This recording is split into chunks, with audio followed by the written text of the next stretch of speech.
so many mages that you can take at this point that a couple of them being banned away by the Warriors wouldn't be so bad. Going to be seeing Haddix take the Odin once again. I believe we've seen him play this pick at least once so far this season. Was able to find a win. He's the only player in the league who's found a success with Odin so far, Trelly. Yeah, his Odin has looked nasty. But my question is always not who gets trapped in the Odin cage, because many picks do. It's what are they getting trapped with, right? What is the follow-up? So far, it's a Cern ult and a Terra ult. You know, that's all well and good, but there's going to need to be some big AoE or some big burst damage to follow up that Odin cage to really make it worthwhile, because if not, you're just missing out on some good damage. But the Odin does have a great time into the Aphrodite and the Hebo, and notably the Iza as well. It's a good interaction. She dashes out of the cage, but the damage still reveals her from that stealth and slows her immediately. You're just going to have to worry about her shredding through the cage, which she can do with her relative ease as well. You got to auto it a few times. Iza's got good attack speed. You can't body block that, so could be something that the Oni Warriors don't have to worry about. But in this case, what are the Highland Ravens picking to follow up with this cage? What's going to be that big burst damage that they're worried about? And it looks like, at the moment, they're more so worried about who's getting kissed to this Aphrodite besides Hebo. Could be a Baka, could be a Susanoo, and both of those will be taken away. And both of those are picks that Panatom has been able to carry games with. I believe 100% win rate on at least one of those selections for him. Yeah, the Susanoo, 3 games played, 100% win rate. 2 games on the Bakasura, 50-50 for Panatom there. So taking away 2 of his best picks. So now wherever the Highland Ravens go, still need a pick for Venenu, who's had quite a nice selection of gods to go through. Has found wins on Merlin, Morgan Le Fay, Thoth, Zeus, Opwash, and Agni. Wow. Looks like it'll be a return to the Merlin for Venenu. So his second time playing the god, at least in this season. But overall, Merlin's been doing a pretty good amount of winning. Some losses thrown into there, but such is the nature of a mid-lane selection that's so popular at this point, Trelly. Yeah, I thought this could be a decent outwash game. You do get kind of eaten by the Hebo, but as long as you're able to stay back early and just use that anti-heal to your advantage, would follow up well with the Odin cage as long as you make sure you're actually in the cage when you empty the crypts. So could have been some good follow-up there, but it looks like the Merlin plays a little bit safer. You have your Flicker to try and juke out the Hebo damage, and you're going to stay relatively safe early on. The question now becomes, what are the Oni Warriors going to pick to try and dive that Merlin, try and dive that Cernunnos? Where is their ability to kill these carries? So far, they've got the Hebo, which again, could be played in jungle, could be mid. I've even seen Sot take it, so it could go over to the solo lane as of now. I think the Oni Warriors are getting away from putting Sot on these carries. It seems to be every time we speak to them, they're saying, you know, we trolled a little bit when we picked that, we're done with that. So that does seem to be the call. A Fenrir and a Guan Yu.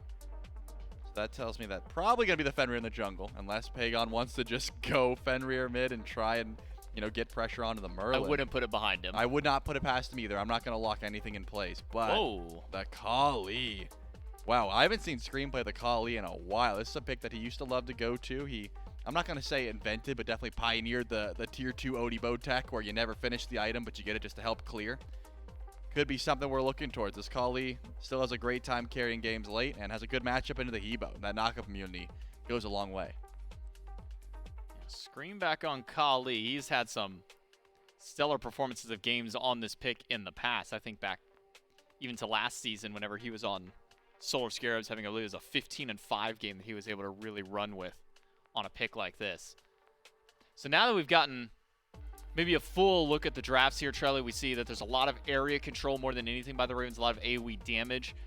Where it feels like the Oni Warriors may be a little bit more pick-oriented, going for the Fenrir, the Hebo, gods that really want to get into one god's face, kind of collapse in onto a single target and kind of attack that out. So as we kind of start pushing through this early game, because really a lot of the laning phases, so long as you're, you know, treading water, as long as you're still keeping your head, or I should say keeping your head above water more than anything else up against these teams, we typically do hit kind of that 20-minute threshold when the team fights start breaking out. So how does that kind of look for the Oni Warriors? Is this one where they kind of need to get ahead a little bit sooner so they have a better chance against the Ravens, or is this one where they're fine if they're at least just even? They've diversified their damage a bit. They have the Fenrir, which definitely has some fall off, but they have the Hebo, they have the Iza, they have the Afro, which opens up your late game quite well. The issue, of course, is always when Kali's on the table. She is a late game time bomb. She's not going to care about Hebo too much. you just have to time your ultimate to immune the knockup and the crushing wave, and you literally cannot die. But Aphrodite has that same luxury of being able to make sure someone else is not dying in the mix. So I would say no team outright wins late game. It does get a lot easier for the Highland Ravens if they get to late, but the Oni Warriors still do have answers. It's just, unfortunately, Panatom's going to lose a bit of that value. He's going to be just delegated to a CC bot once it gets to past 20, 30 minutes. He's not going to be able to trade too much damage. He's just going to say, hey, I picked someone up. You guys finish it off. And luckily, the Oni Warriors have enough damage to finish off those kills. Yeah, there's plenty of damage there, depending on whether this Fenrir decides to go maybe a little bit more bruiser. It goes purely into damage. You always got that Hebo and the Izanami to kind of follow up for your big burst once that late game goes through. All the crazy damage that Hebo is able to do, the crits raining through for Izanami. The Oni Warriors still trying to fight to see if they can stay undefeated. If they want to do so, they've got to find a win here, or can the Highland Ravens slow this one down? We're going to jump into game number 1 with Dave and Myth. Standings very important in this set as well. Right now, everyone chasing the Oni Warriors, the Highland Ravens hoping to keep pace. Oni Warriors could really, really build up that gap with the win here. This is a big conversation piece, Smith. You were off celebrating your birthday yesterday, going crazy. My life is a movie. Now that your brain is fully developed. At 25. At 25. That's right. This is what you get. This is it. Your mental fortitude right now, your mental capacity, that's it. It's all downhill. And we get to talk about the Oni Warriors and the Ravens with some of that newfound capacity. Wondered if this would be a Ravens team that would finally unseat either the Warriors or the Kings this weekend. Those are the two Highland Ravens matchups. God, tough week for the Ravens. Brutal weekend for the Ravens. Could be a great weekend. It's a prove-it type of weekend, I think, for a lot of the teams here in this league. Now you're 3 weeks in. You got a lot of data behind you. Still one where you're favoring the Warriors just because of history, but should end up being a close matchup. I really like the composition the Ravens have come up with here. You've got smart counters to individual pieces of the Oni Warriors. Feels like Haddix in particular is going to be a major keystone for the late game team fight on the Highland Ravens. You can completely stop the healing from both Jake and SOT. Both are really susceptible to the cage. Cavalry charge, wall, he's stuck. Jake has to auto 5 times, and supports don't exactly build up a whole lot of attack speed. And even Pagon, to a certain extent, that crushing wave, a bit telegraphed in late game team fights. It's pretty obvious when the Hebo decides he's taken too much damage and it's time to return some. A wall like that could really separate that fight. So the Oni Warriors, I think, probably put a little bit more onus on the early game. Get used to hearing me say that, though. Oof, Panatom. Really, maybe one more auto, or if Brutalized just had a bit more damage behind it, could have gotten first blood onto Ven. These are a couple of picks the Oni Warriors love. You look at a Fenrir, you look at a Hebo between Panatom and Pagon, especially the 2v2 early in lane. Clearly on the same page with these couple of picks. Yeah, I like to call Fenrir the god of give me a lead, and Hebo the god of I'm going to keep this lead, right? Yep. So Fenrir very good at getting things started up in the early game, facilitating these lanes. It's not as if he falls off entirely. In the latest portions, maybe you're not using Brutalize as often, but you've got the auto attacks to make up for it thanks to Seething Howl. But give your Hebo a lead, nobody wants to step up to him. It's a tough task already to shut down the god of 4 ultimates. Tougher still if he's got a lead. Some scrapping in duo, but maybe enough sustain here that it's going to take a rotation from one of the junglers to make something happen. Panatom, in the meantime, rotates right. Scream in tow. Ooh, and the fight over the cooldown buff goes to Scream. Jumps in, steals it away right at the last moment. Haddix a stun away from a little more damage into SOT. Jungle matchup, Myth. An interesting one. And Scream with the ever-menacing Blessed Scepter start. Bit different, maybe, from how we expected Kali builds to go. Yeah, I wonder what synergies he's looking for there. We'll have to keep our eyes on that build as the game develops. All we need to know about Scream right now in this Kali is that he has gone for what I can only assume is going to be a much slower build, as well as he's playing a pretty slow pick in general. The conversation in Season 9 around Kali was, she comes online a bit faster than she used to. You don't need to worry about boots. Get your kin size or whatever auto attack item you want available very early on. Generally use that golden blade in first slot, and then you can start getting a little bit more active. I think this will slow him down pretty significantly here. But when you look at the Highland Ravens composition as a whole, it's not a draft that is contingent on the early game. They are very content, the Ravens that is, to just wait it out, continue farming their own stuff and try not to lose out too big in the early. That is a successful purple buff invade, but will it be successful for much longer? Ven is rotated out of mid, and he's got fire for Jake. Barracuda's got a dash forward, and when you're going to attack an Afro, sub-level 5, you know there's no undying love around the corner. And that is not something the Oni Warriors are immune to. Great, we've stolen the purple, but we've done too much. Ven is rotated over and helped out the Ravens with first blood. That's a great rotation from Ven. Caught me off guard. We've got the bird's eye view. I had no idea. He was already on path to make it over towards that duo lane. A very telegraphed invade by the Oni Warriors, and it takes them a good deal of time with Hurry Wind slowing them down around that purple buff. Allows the opportunity for Ven to make his way across the map. Meanwhile, though, Pagon able to shove a couple of minions into that tier 1 tower. Should make up the difference of the assist that Ven had gotten for himself, and maybe even a bit of an experienced lead for this Hebo. Though, when you take into account the compositions, you want to see more from the Oni Warriors at this point. 300 gold behind, not exactly where they need to be. Nope, saw Panatom active in the 2v2 in mid. Not much sense then. Netroid dashes away. Izanami, of course, can clear waves quickly thanks to the piercing autos. Also able to turn and dash away. And you've got an Aphrodite in lane with you, so sustain, but mainly safety with that Undying Love. With this Kali, Vital Amplifier is the pickup. We've seen a lot of CAD Club picked up over in the solo lane, Myth. And so it's really that attack speed and basic attack damage. But because you get physical power, you get health, you get attack speed. So okay. It's not a bad item for Kali. Yeah, I was thinking it had to be Vital Amplifier, but I'm thinking to myself, what in Kali's kit is going to give it to you? Maybe the reset on kill gives you a stack. I know the leap gives you a bit of healing as well, but I'd almost assume that and the verbiage escapes me right now, Dave. I'm sorry. It's a new interaction here, but I believe that was ability lifesteal, but maybe it might be HP stolen, which should proc that passive as well. Find out. Scream wailing away as Sot caged in and waits it out long enough. And so Sot will be A-OK.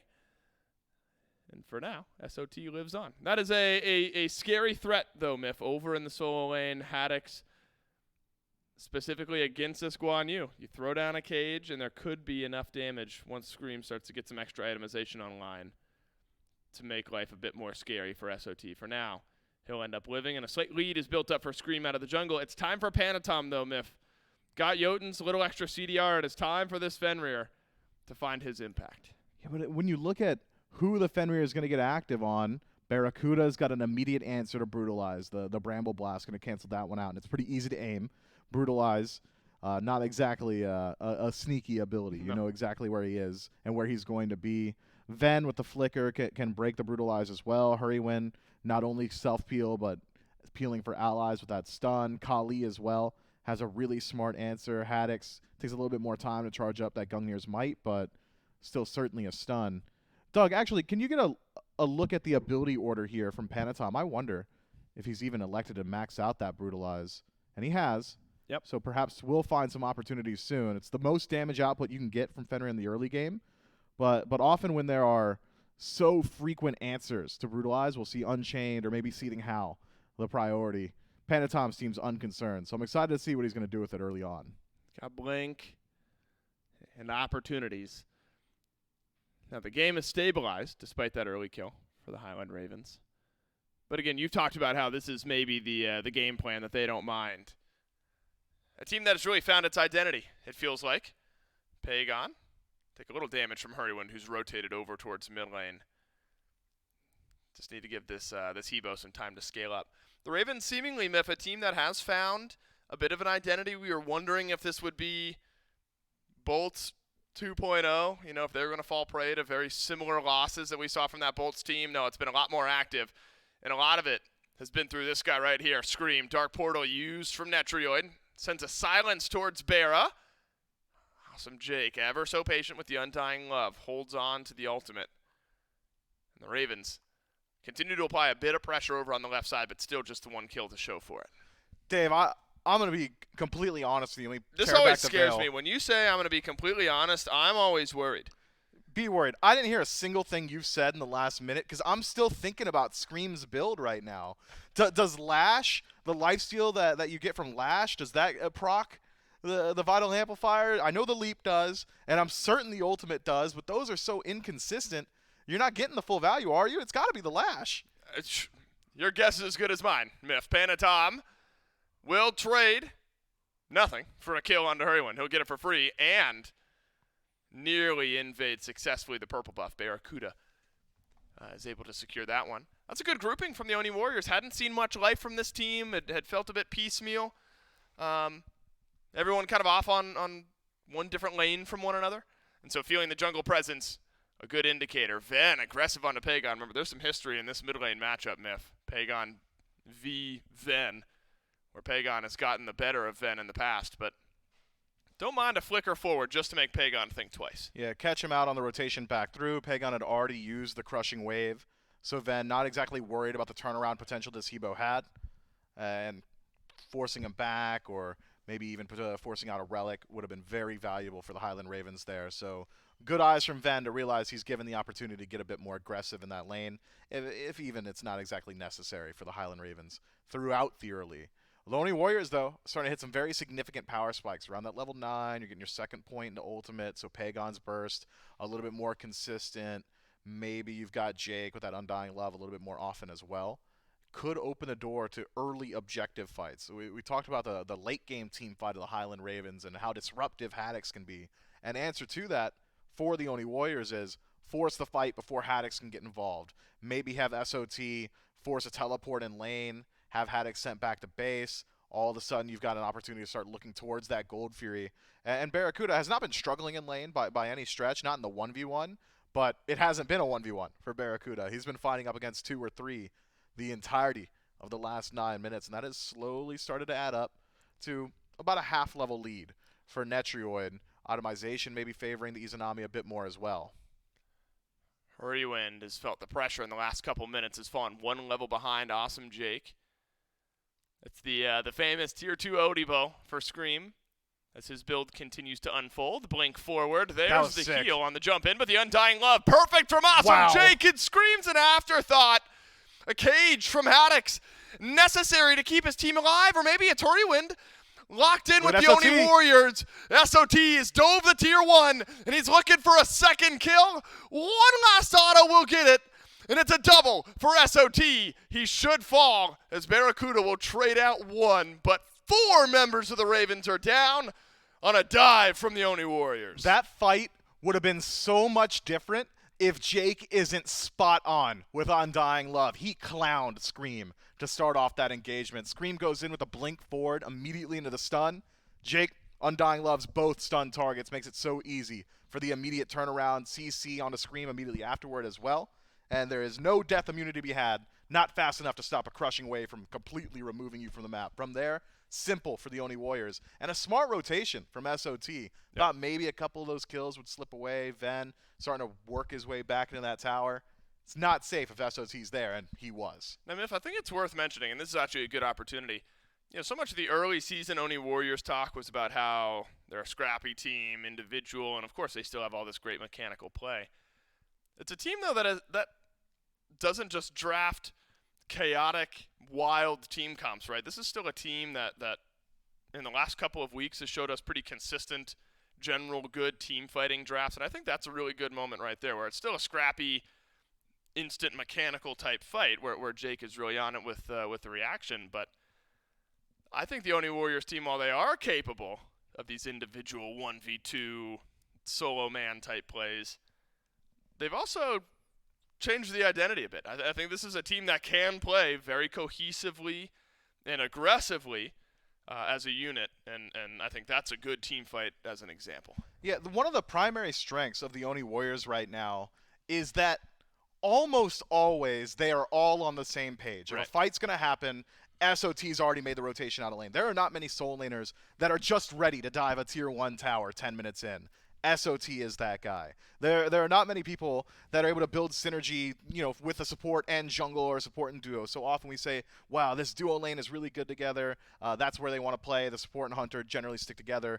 Jake has immense synergy with Panatom. He's got it with Netrioid. He's facilitating Pagon. They're always ready to make up for shortcomings, and there are not often shortcomings that need making up. Man, Aegis on it from Pagon. Jake is Simple. about to get Undying Love back. Not needed. Scream deleted by the Hebo. Now Sada's just going to continue going forward. Ven needed every ounce of peel from Hurrywind, and he got it at the pivotal moment. Gold Fury a moment ago got picked up by the Oni Warriors. Pyro traded out by the Highland Ravens. But this is where the concern starts to build. Things starting to get a bit messy. You're 2,500 gold behind.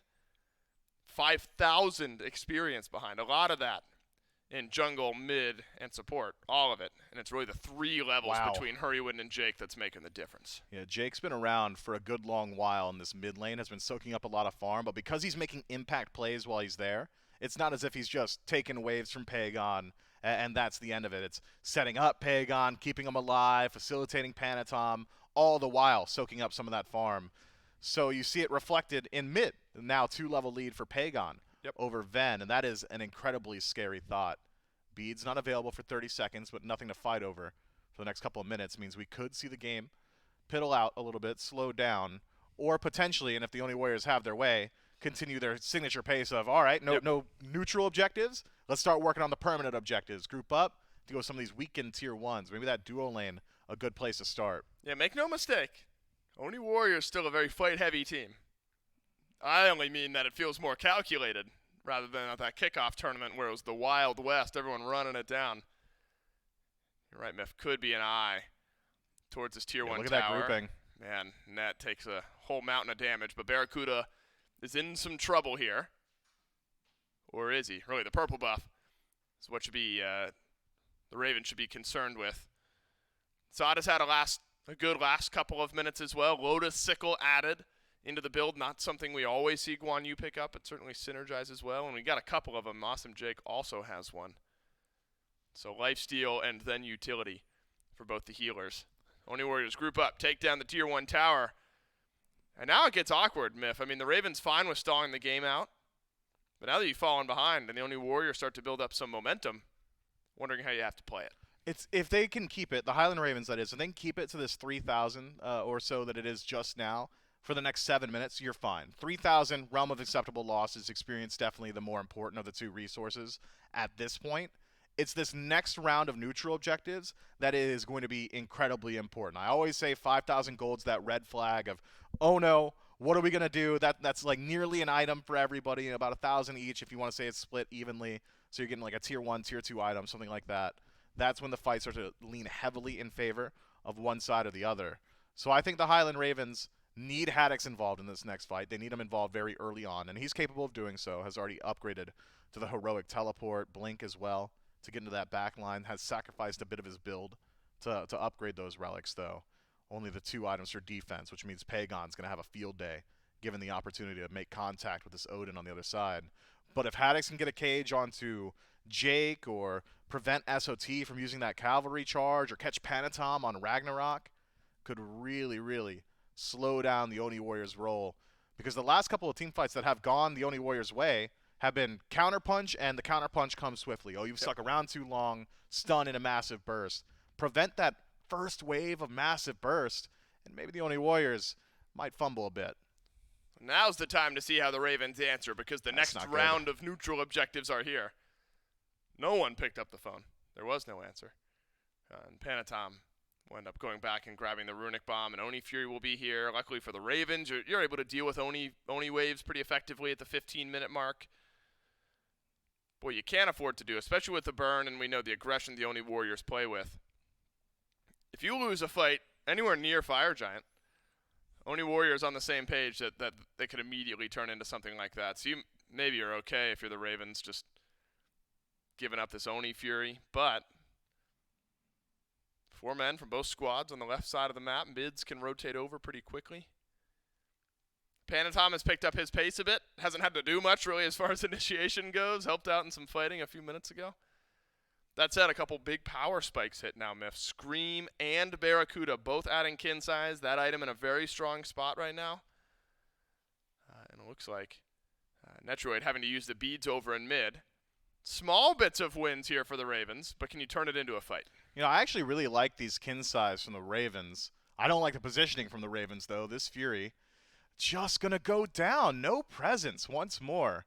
and the Oni Warriors extend their lead just ever so slightly. But the kin size, I think, on both Scream and Barracuda smart, because it's not just SOT who's tanky. It's not just Jake. Panatom as well has gone towards a defensive path. And Awesome Jake's going to make one of the two squishies, Pagon or Netroid, a tank as well, thanks to the defense shared from the Kiss. So that means you really need the HP shred. Everybody's probably going to be around that 2,500 mark in the late game, so you're going to get the full value of that kin size, that passive scaling, depending on how much max HP your opposition has. So I think very smart from the Highland Ravens. The only issue is you're sacrificing burst into a team that has a whole lot of healing. So if it's a lot of consistent damage, it'll probably be healed up very quickly. And that's not even going into the inherent synergies of Guan Yu and Aphrodite. You have the heals from Aphrodite, then Guan Yu heals, of course, so two sources of sustain. But Guan Yu is also reducing Aphrodite's cooldowns every single time, bringing even further healing to the rest of the Oni Warriors. This is potentially one of the most annoying comps you could play into, because it's not just, okay, well, they're healing, we need to make sure our first wave of initiation works. It's they're healing, and also Pagon might one-shot somebody when we go in. Very difficult to find your opportunities into something like this. Pagon's got his percent pen rolling. Rod of Tahuti, Charon's coin, some flat pen with a Deso. Already seeing nice damage out of the Hebo, and far and away.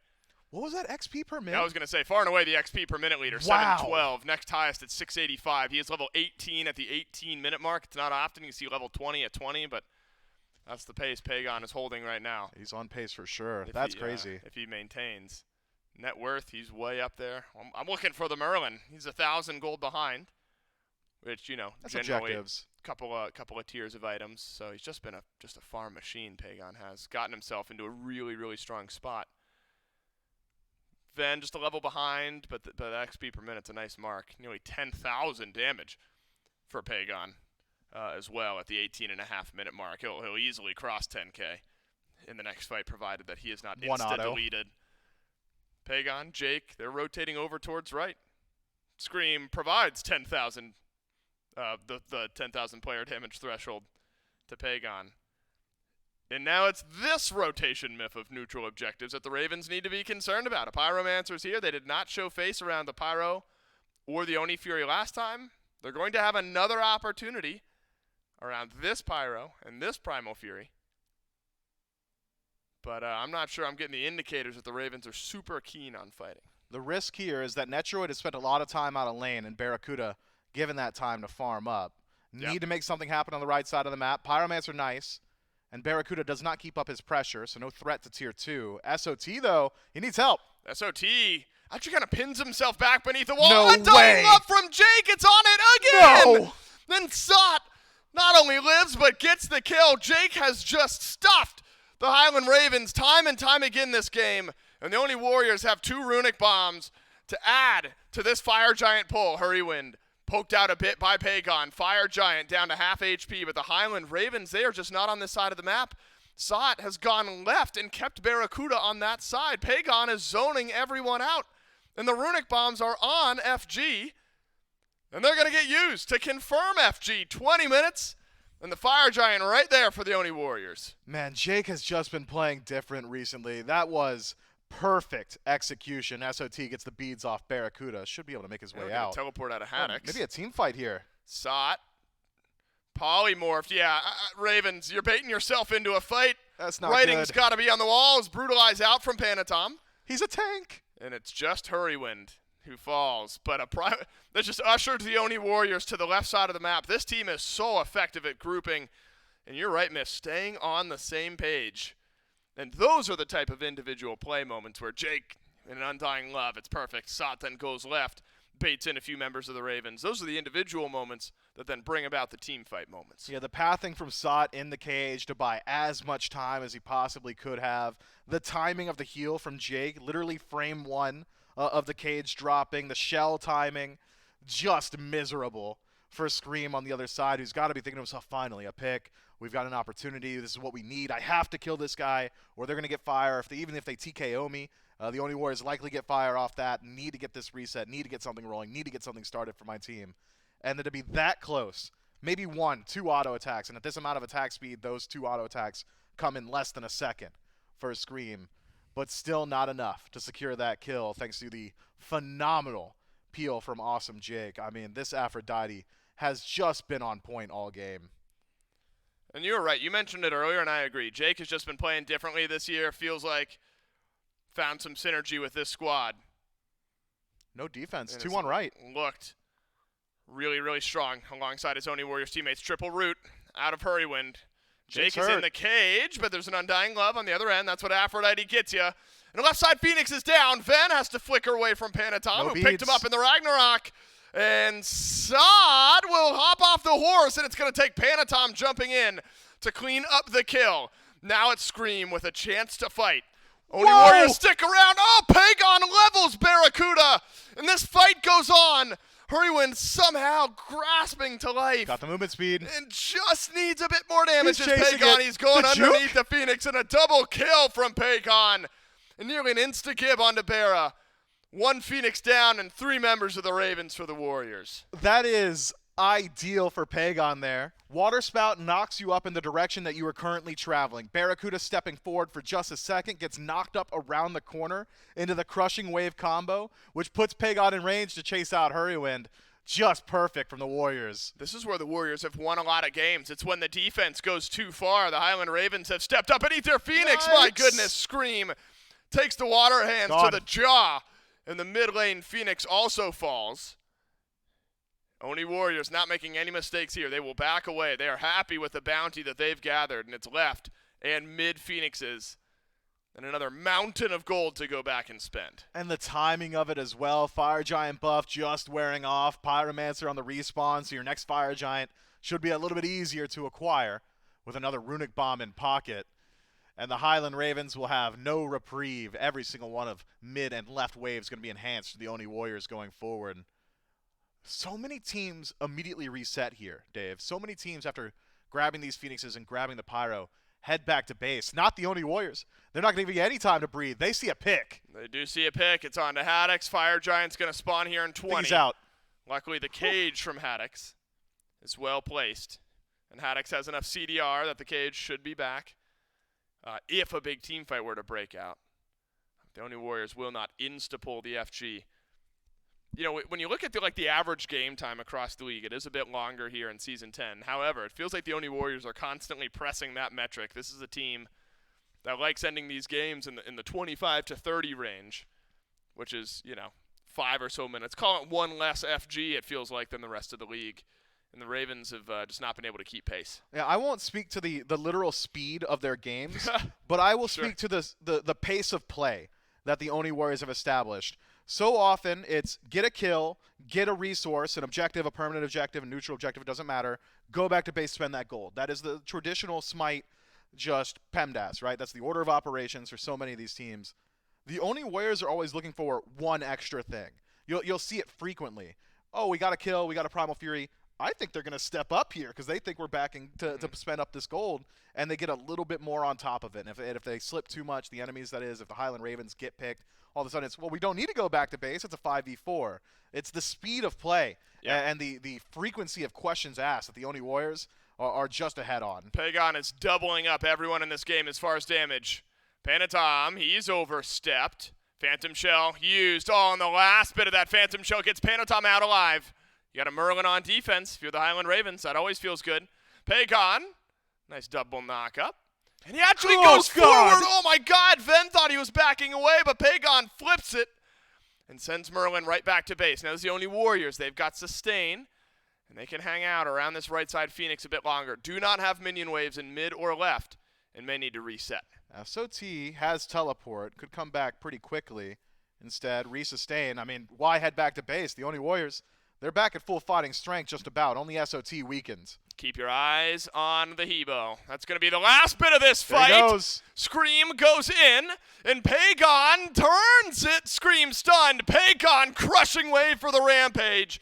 Hurrywind outside of Phoenix range, though. Uh-oh. Utility now down from the Oni Warriors, and everyone but Pagon's got to keep this fight going. It's Netrioid still on the map, and it's Ven, Hurry, and Barra defending the right side Phoenix. 3v3 on the right. Fire Phoenix minions. weakened. Runic bombs available to the Oni Warriors. You're right. Fire minions in base. Whoa, Panatom, he's blinked forward. He's got Ven, and Netrioid's on So a killing smart. spree.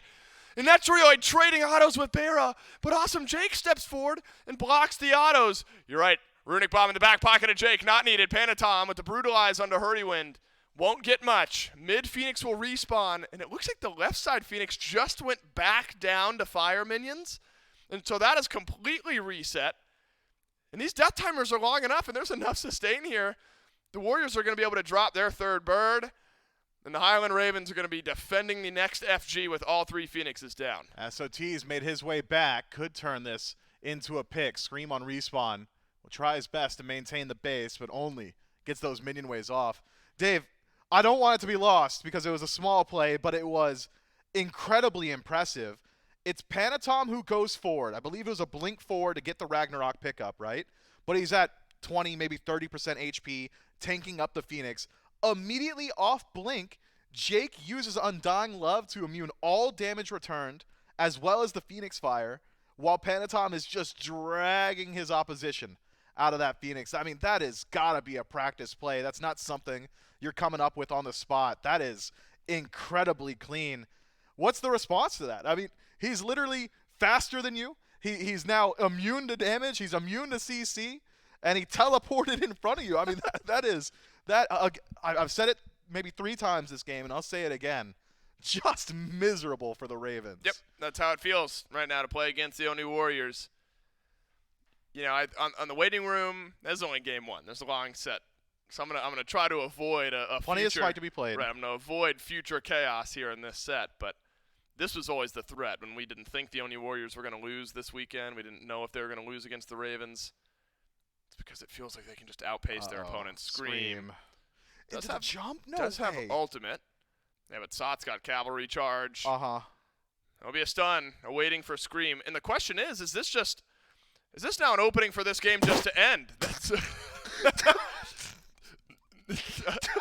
I wish that moment could have been visually caught. You covered your eyes, you turned away from the screen, you couldn't bear to watch.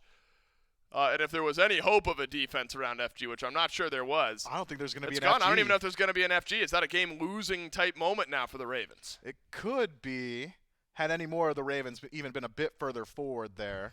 Seems the Oni Warriors happy to go ahead and grab everything on the map. What a consolation prize. Couldn't end the game. Instead, we got the Fury, the Pyromancer, all your jungle camps, and the Fire Giant. Oops. Sorry, guys. That is backbreaking. And I guarantee you, this is exactly what Scream utters as it happens. Why are they here? Yeah. Left side, Phoenix isn't even respawning. Fire Giant is literally up. Why are they here? The question being asked is the answer itself, because you had no idea. That's right. The Oni Warriors just catch you with your pants down and left into the freest pick of their lives. Scream. Picked up Vital Amplifier first. Unfortunately, his vitals have been 0, and you can't amplify 0 any more than that. The Highland Ravens have lost their jungler a few times. 1 and 5. 1, 2, 3, 4, and 5 in the death column for all the Highland Ravens. And then Bera has like a normal positive KDA. But been a difficult game. 15-6 in kills, and the gold will cross 10,000 after this FG. And what's worse, it's enhanced. In the moment that the Oni Warriors pick it up, at the exact 30-minute mark of this game, Fire Giant turns enhanced. Left side Phoenix clinging to life, but Oni Fire Minions now ushering in the Oni Warriors. Could be looking at the last few moments of this game. Yeah, right side Bird spawning shortly. Oni Warriors will start there. They've got 3 bombs in pocket. But is it not the Bird? They've stepped forward. Just drop them on the Titan. I mean, Might work. You can clear, the runic bombs. It's worth mentioning. The Ravens can deal with the runic bombs, but if your eyes turn towards the bombs, then the Oni Warriors just have, the actual god damage that they're looking to do. Jake steps forward. Why wouldn't he? Titan down, just above half HP. The Warriors have dominated game 1. Netroid's got a dash away. That was 2 of the 3 runic bombs used at the end. I didn't even get a chance to call the Titan siege. The Oni Warriors, I don't know if you call it quick work, but do some work here in game 1 against the Ravens. I mean, I'd call it quick work. It might have taken them a little while to actually Sure. end the game, but everything they did was on such an expedited pace. That looked like DHL next day shipping to me, man. That is absolutely ridiculous. I love this brand of Smite that the Oni Warriors Agreed. are playing. It is bombastic, it's emphatic, it's enjoyable, it's fast, it's high octane, and clearly it's hard to beat. And look, it's a 30-minute game, which again is right on pace with the average across the league right now, but it's a 30-minute game where every second of those 30 minutes feels like it's filled with some type of activity and some type of moment. And it's a bunch of micro calculations turned into big moments, and that's what the Ravens weren't able to keep up with here in Game 1. Ravens a very talented team, a team that's good at adjusting. We'll see how those adjustments take place in Game 2 after this.